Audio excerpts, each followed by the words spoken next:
오늘 우리에게 주신 말씀은 야고보서 5장 7절부터 11절 말씀입니다. 제가 가지고 있는 신약성경 375페이지 야고보서 5장 7절부터 11절 말씀입니다. 제가 가지고 있는 신약성경 375페이지입니다.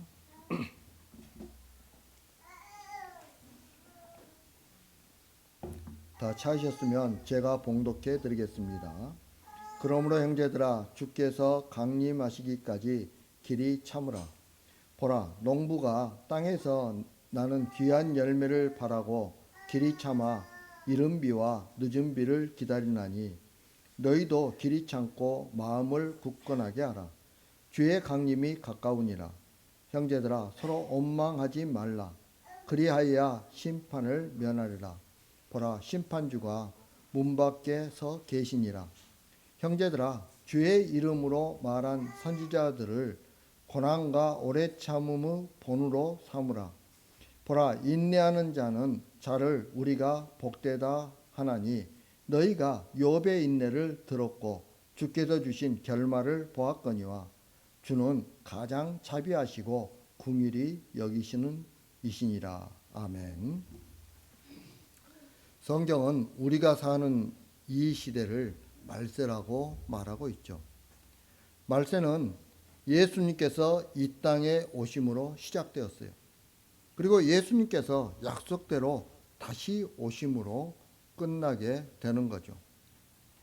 디모데후서 3장 1절에 보면 말세에 고통하는 때가 이른다고 말씀하고 있죠.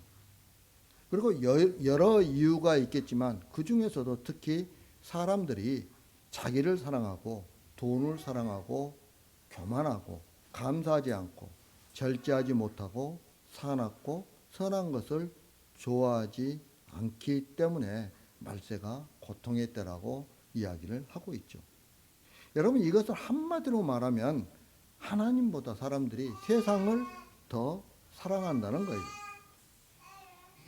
이런 세상의 분위기 속에서 예수 그리스도를 구주로 믿는 성도들의 삶은 어떠해야 할까요? 성도들의 삶은 환난을 당할 수밖에 없어요. 그래서 예수님께서도 세상에서는 너희가 환난을 당하나 담대하라 내가 세상을 이겼다라고 이렇게 말씀하셨던 거죠. 따라서 이런 세상 속에서 우리가 환난을 이길 수 있는 방법은 하나님의 약속을 믿는 믿음밖에 없어요. 믿음이 아니고서는 이런 환난을 우리가 이겨낼 수가 없는 거죠. 우리는 한 점의 죄도 흠도 없으신 어린 양 예수 그리스도의 보배로운 피로 구원을 받았어요.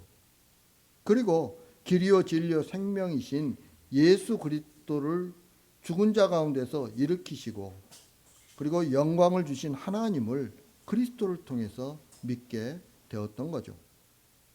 그러니 우리의 믿음과 소망은 한번 약속하시면 반드시 이루어 주시는 신실하신 하나님께만 있는 거예요.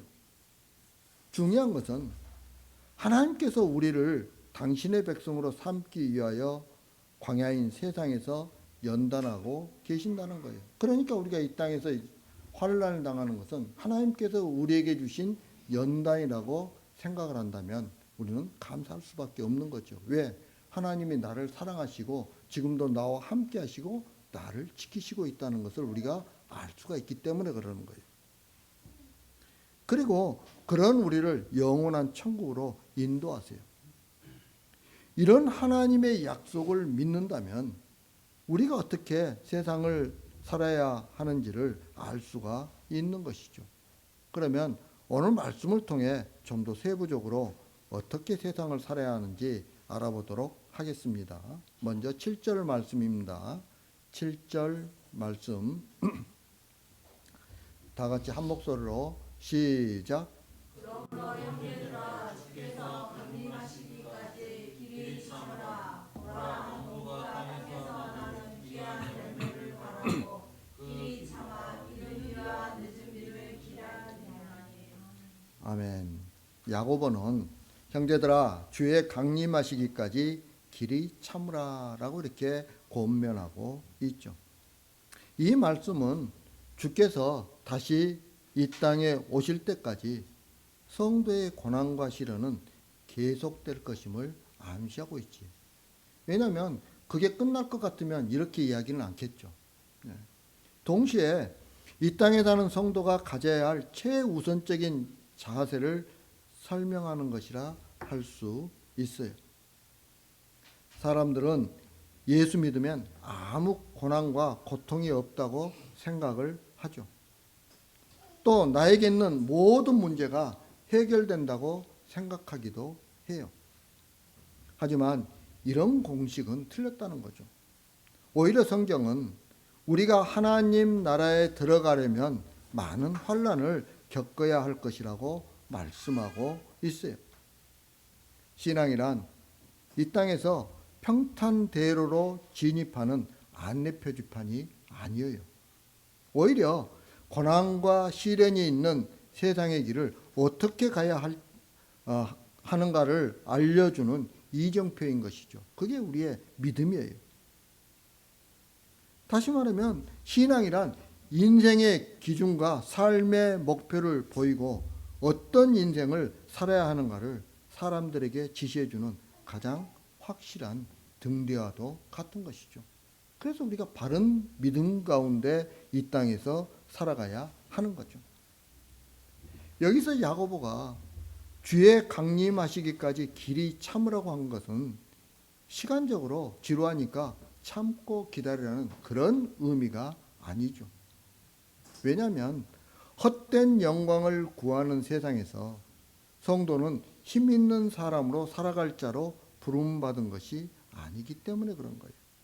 성도는 세상이 환영할 사람이 아니라 오히려 미워할 사람인 거예요.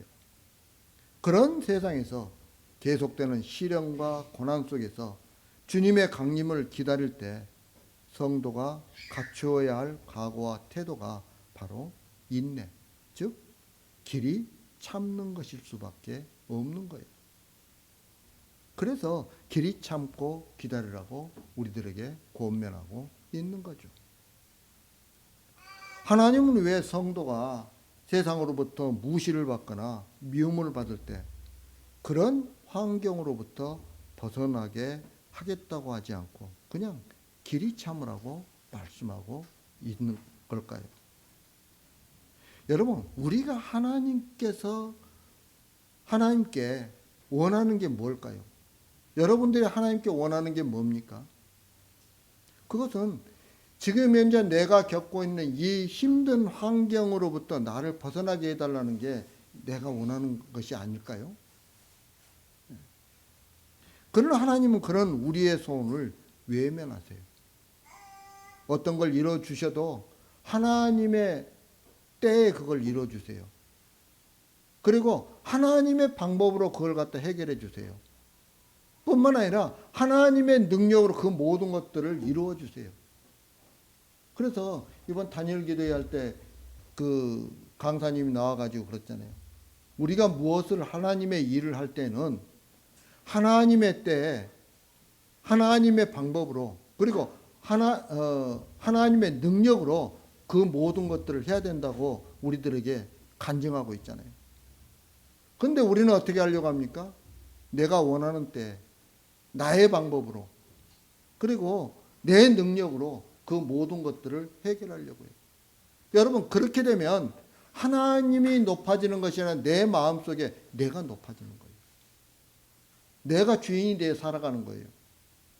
그건 하나님이 원치 않죠. 그래서 하나님이 우리의 소원을 우리가 원하는 대로 안 들어주신다는 거예요. 외면하신다는 거죠. 그리고 하나님은 오직 하나님의 일을 이루어 가실 뿐이에요. 그래서 하나님이 이 땅을 섭리하시는 거잖아요. 우리는 섭리하신다고 말씀하셨잖아요. 여러분 우리가 우리 인생을 내 뜻대로 모든 걸 다 이루면서 사는 사람이 과연 몇 명이나 있을까요? 저는 없다고 생각합니다. 하나님의 뜻에 의해서 우리가 끌려가는 거. 그래서 섭리하는 거예요. 여러분 하나님의 관심은 하나님의 영광을 증거하시는 거예요. 이게 하나님의 관심이에요. 하나님은 우리를 통해서, 우리를 도구 삼아서 하나님의 영광을 드러내기를 원하세요. 그리고 우리는 그런 하나님에 의해서 도구로서 쓰임받는 것이죠. 뭘로 쓰임받아요? 하나님의 영광을 드러내기 위해서 쓰임받는 거예요. 여러분, 어떻게 하는 것이 하나님의 영광을 증거하는 것일까요? 주님이 강림하셔서 그동안 세상이 멸시하고 무시했던 낮은 자리에서 주님만 소망하는 하나님의 백성들을 하늘로 데리고 가시죠.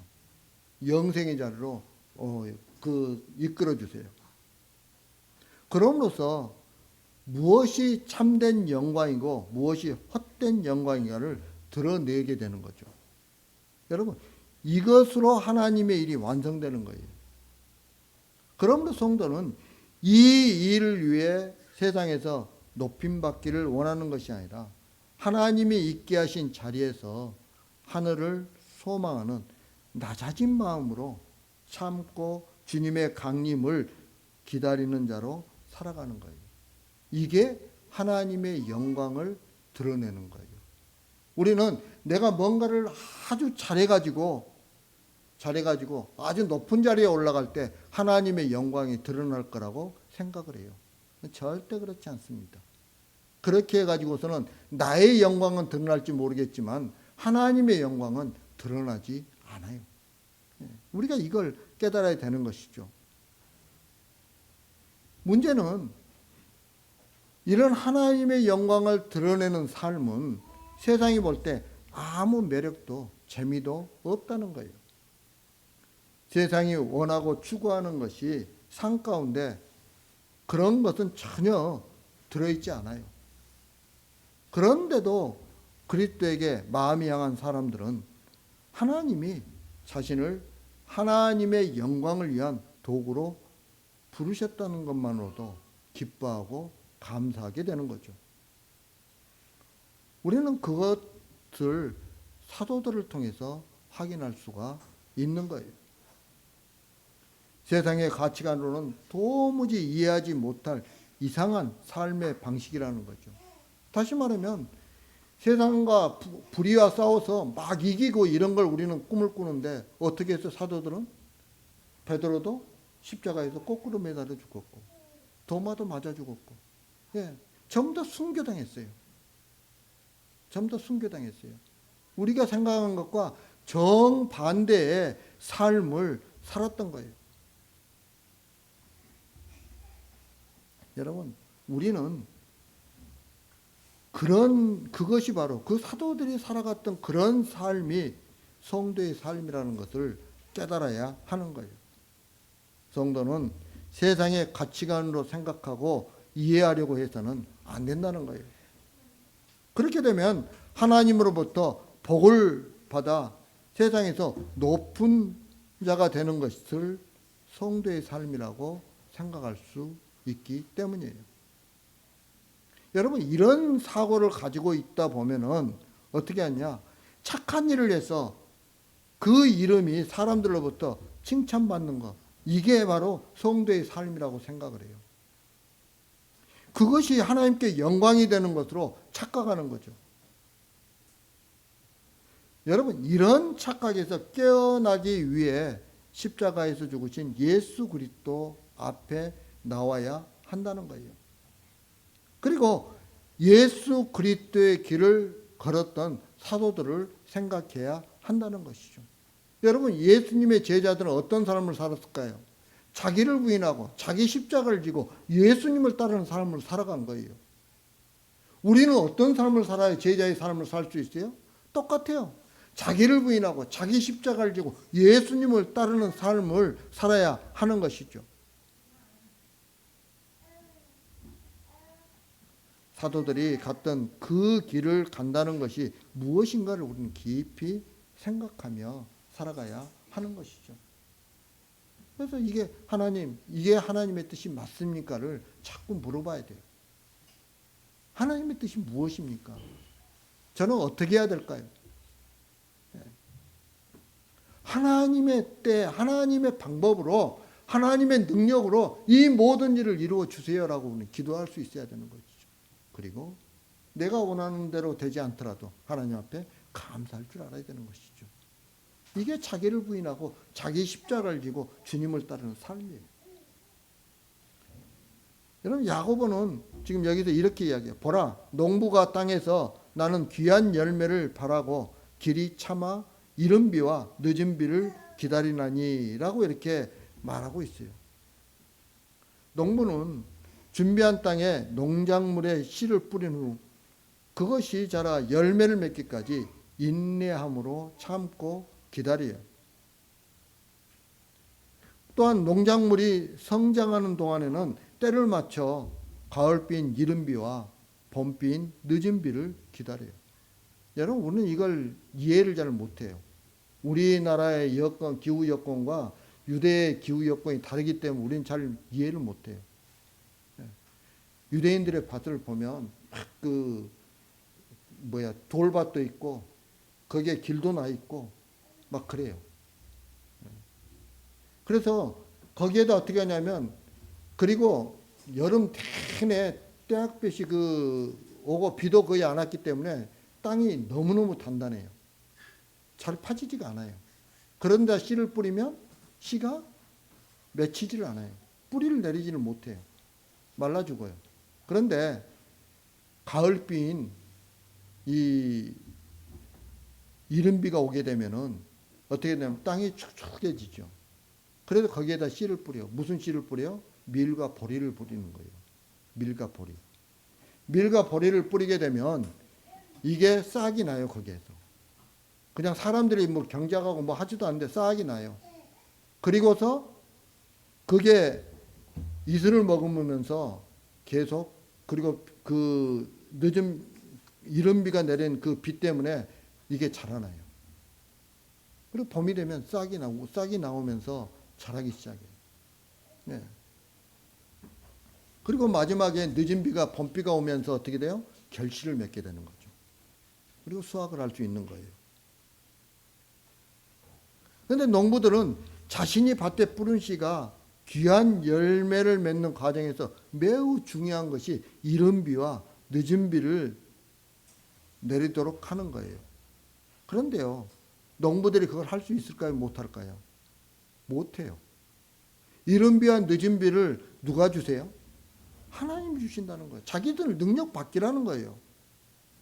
그래서 씨앗을 파종해 놓고 그것이 성장하고 수확하기 위해서 농부가 할 수 있는 게 뭐냐면, 하나님이 정해 주신 때에 내리는 그 비를 인내로서 기다리는 것밖에 없어요.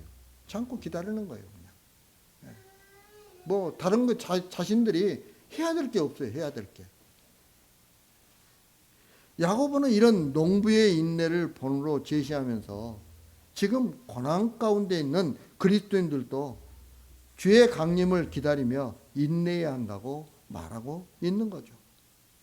아무리 농부의 마음으로 길이 참기를 다짐한다고 해도 결정적으로 주의 강림이 내게 귀한 열매라는 소망이 없다면 우리의 다짐은 수시로 무너질 수밖에 없는 거죠. 초대교회 성도들의 소망은 그리스도의 강림이에요. 왜냐하면 그리스도께서 하늘로 승천하실 때 내가 다시 똑같은 모습으로 오시겠다고 분명히 약속을 해 주셨어요. 그러니까 그 주님의 강림하셨던 모습으로 다시 오시기만을 소망하는 거죠. 그들이 그런 주님께서 하신 약속을 받았는데 그 약속이 그렇게 길 줄 몰랐죠. 왜냐하면 그 약속을 받았던 사람들 중에 죽는 사람들도 있어요. 아니, 주님이 다시 오신다고 그랬는데, 우리가 죽기 전에 주님이 다시 와야 되는데 한 사람씩 두 사람씩 죽게 되는 거죠. 네. 안 오는 거예요. 안 오는 거예요. 그럴 때 그들에게 그들 마음 가운데 뭐가 생길까요? 아니 주님이 오시기로 했는데 왜 안 와? 불평이 생기고요. 원망이 나오게 되는 거죠. 아니 누구도 그 이야기 듣고 죽었는데 그럼 그 사람은 어떻게 되는 거야? 천국 가는 거야? 주님이 오셔야 우리가 천국 가는데? 그래서 불평과 원망이 있게 된 거죠. 성도들 사이에. 그래서 9절에서 서로 원망하지 말라라고 이렇게 말하는 거죠. 뭘 원망하지 말라는 거예요? 우리 주님께서 드디어 오신 것을 두고 원망하지 말라는 거예요. 너희들은 길이 참으면 된다는 거예요. 이걸 이야기하고 있어요. 그러니까 우리도 인내하면서 살아가야 되는 거죠. 자, 그러면서 야고보는 농부에 이어 구약 선지자들을 모범으로 삼아 인내하기를 권면하고 있죠. 여러분 10절 말씀 한번 읽겠습니다. 10절 말씀. 10절 말씀입니다. 10절 말씀 다 같이 시작. 형제들아 주의 이름으로 말한 선지자들을 고난과 오래 참음의 본으로 삼으라. 아멘. 야고보는 여기서 특별히 선지자들을 인내의 본으로 소개하고 있죠. 그런데 주의 이름으로라는 구절이 선지자들을 수식해주고 있잖아요. 이렇게 수식하고 있는 것은 선지자들이 하나님의 종으로 또는 하나님의 말씀에 대언자로 순종하여 살면서 얼마나 주의 이름으로 인해 많은 고통을 당하였는가를 보여주고 있죠. 또한 그 수없는 고통 속에서도 그들이 하나님을 향한 믿음을 잃지 않고 어떻게 온전히 참아내었는지를 보여주고 있는 거예요. 이처럼 고난과 인내를 경험한 선지자들의 삶은 그리스도인들에게 신앙의 인내 지침서와도 같은 거예요.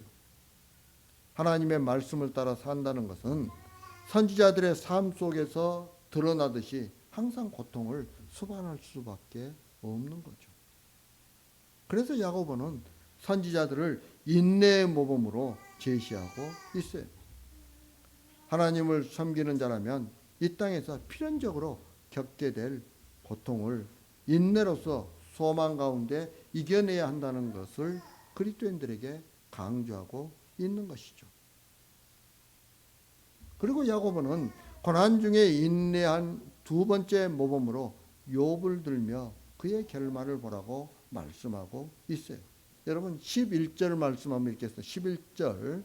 11절 말씀입니다. 다 같이 시작. 보라 인내하는 자를 우리가 복되다 하나니 너희가 욥의 인내를 들었고 주께서 주신 결말을 보았거니와 주는 가장 자비하시고 긍휼히 여기시는 이시니라. 아멘. 야고보는 욥기 42장에 언급된 대로 욥은 그의 인내로 말미암아 처음보다 2배의 축복을 누리게 되지 않았느냐고 말하고 있죠. 그런데 욥은 자신이 이유 없는 고난을 받았다고 생각을 했어요. 그리고 욥의 친구들은 그런 욥을 두고 너가 받은 그 고난은 죄의 결과라고 공격을 하죠. 그리고 욥은 친구들의 공격에 대해 자신에게는 고난을 받을 죄가 없다고 항변하면서 자신이 태어난 것을 원망하게 되죠. 자, 그런 욥에게 하나님은 수많은 질문을 하시면서 욥이 알지 못한 것이 바로 하나님의 인자와 자비였음을 깨닫게 해줘요. 욥은 자신의 문제에만 관심을 두었을 뿐인데, 그리고 자신을 포함해서 세상이 하나님의 인자와 자비 아래 있다는 것을 생각하지 못한 거죠. 그래서 욥이 어떻게 합니까? 그런 자신의 잘못을 하나님 앞에 회개해요. 여러분, 이것이 욥에게 주신 하나님의 결말이에요. 그래서 야고보는 주께서 주신 결말을 보았다라고 이렇게 말하고 있죠. 욥에게 주어진 결말은 놀라운 것이에요. 그런 고난을 인내로 이겨낸 후 잃어버린 물질을 2배로 돌려받았죠. 또 10자녀를 다시 새로이 얻었어요. 욥은 하나님이 어떤 분인지 더 깊이 알고 그분과 더 친밀하게 교제하게 되었던 거죠. 여러분 욥기서 42장 5절 6절에 보면 이렇게 욥이 고백하고 있어요. 내가 주께 대하여 귀로 듣기만 하였사오나 이제는 눈으로 주를 배움나이다. 그러므로 내가 스스로 거두어 드리고 티끌과 제 가운데에서 회개하나이다. 하나님과의 관계가 회복된 거죠. 이처럼 욥에게 회복된 가시적인 물질적 축복이나 눈에 보이지 않지만 하나님과의 친밀한 교제의 축복은 궁극적으로 주의 강림 후 고난을 인내한 성도들이 받게 될 축복이라는 거예요. 여러분 우리도 그 욥이 받았던 그런 축복을 우리도 마지막에 우리 주님께서 강림하시게 되면 그런 축복을 누릴 수 있다라고 이렇게 보여주고 있는 거죠. 비록 고통을 믿음으로 인내하는 것에 대한 보상이 욥과 같이 이 땅에서 사는 동안 나타나지 않는다고 할지라도 혹은 스데반의 경우처럼 순교로 끝난다고 할지라도 궁극적으로는 향언할 수 없는 복을 하늘에서 반드시 받게 된다는 거예요. 그래서 사도 바울이 뭐라고 이야기합니까? 이렇게 이야기합니다. 생각하건대 현재의 고난은 장차 우리에게 나타날 영광과 비교할 수 없도다. 우리가 이 땅에서 아무리 고난을 당해도 앞으로 하나님 우리 주님께서 강림하신 후에 우리에게 주실 그 영광과는 비교할 수 없다라고 고백하고 있어요. 그래서 야고보는 이런 인내와 축복에 대해 언급하면서 단지 인내했던 욥뿐만 아니라 결국 그런 인내와 축복으로 인도하신 하나님께 초점을 맞추고 있죠. 그래서 뭐라고 이야기합니까? 주는 가장 자비하시고 긍휼히 여기시는 이신이이다 라고 이렇게 고백하고 있는 것이죠. 여러분 여기서 긍휼히 여긴다는 말은요, 불쌍히 여기는 내장으로 가득 차 있다는 거예요. 그런 의미예요. 다시 말하면 이 용어는 헬라적인 사고를 가진 용어가 아니고 히브리적인 표현이에요. 히브리적인 표현. 다시 말하면 그건 무슨 말이냐면 우리 하나님은 그 중심으로부터 자비와 사랑이 많을 수밖에 없는 분이라는 의미예요. 그래서 시편 기자가 이렇게 노래하지 않습니까? 여호와는 긍휼이 많으시고 은혜로우시며 노하기를 더디하시고 인자하심이 풍부하시도다. 이 표현이에요. 이 표현. 예. 하나님의 이와 같은 속성은 영원토록 변하지 않아요. 그러므로 오늘도 욥과 같이 고난 속에서도 신앙을 잃지 않고 믿음으로 인내하는 성도들에게는 하나님의 자비와 긍휼하심에서 비롯된 놀라운 축복이 궁극적으로 임하게 된다는 것을 우리는 깨달아야 하는 것이죠. 이제 말씀을 마치려고 합니다. 사랑하는 성도 여러분, 성도가 세상 사람들이 사는 것을 보면서 나도 저 사람들처럼 살고 싶다는 마음이 있다고 한다면 그것은 주의 강림을 바라보지 않기 때문에 그런 생각을 하는 거예요. 헛된 영광을 구하는 자들의 삶이 부럽게 보인다면 이미 마음을 굳게 하고 길이 참고 기다리는 성도의 길로 가는 것이 아니라는 거죠. 세상이 영광으로 여기는 것이 내게 없다고 우리는 흔들려서는 안 되는 거죠. 어차피 세상의 영광으로는 하늘나라에 들어갈 수가 없어요. 그래서 그 모든 세상의 영광은 헛된 영광일 뿐이에요. 그러나 성도인 우리에게는 십자가의 은혜라는 귀한 보물이 있잖아요. 그 보물로 인해서 마음을 굳게 하고 주의 강림을 소망하면서 길이 참으며 승리하는 저와 여러분들이 되길 주님의 이름으로 축복합니다. 다 같이 기도드리겠습니다. 사랑과 은혜가 풍성하신 아버지 하나님, 부족한 저희들 사랑해 주신 감사합니다. 저희들이 이 땅에 살아갈 때 여러 가지의 고난과 환난이 있는데 아버지 하나님, 그럴 때 저희들의 저희들은 항상 인내하며 주의 강림을 기다릴 줄 아는, 그러면서 승리하는 삶을 살아가는 주님의 귀한 백성들 되게 하여 주옵소서. 예수님 이름으로 기도합니다. 아멘.